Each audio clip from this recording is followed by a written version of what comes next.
అనవసరమైన వాటి గురించి కలత. నీకు ఇవ్వాలని తెలియదు, నిన్ను పుట్టించినోడికి. నీ పిల్లలకి పెళ్లి చేయాలని తెలియదు, నీకంత నిలవరమైన నివాసం ఇవ్వాలని తెలియదు, నీ జానుడి పొట్టకు అంత అన్నం పెట్టాలని తెలియదు, నీ దేహపు సిగ్గు కప్పటానికి అంత వస్త్రం ఇవ్వాలని తెలియదు.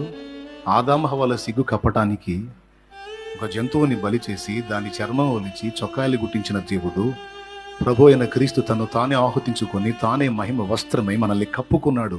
మర్చిపోయావా సంగతి? నీకు నీ పిల్లలకి దేహపు సిగ్గు కప్పటానికి అంత వస్త్రం ఇవ్వడో? ఈడ మోకాళ్ళు వేయాలి, ప్రార్థన చేయాలి, ఆయనకు అప్పచెప్పాలి, చెంత తీసేయాలి. ఇక మరి ఏం చేయాలి? సంతోషంగా తిరగాలి.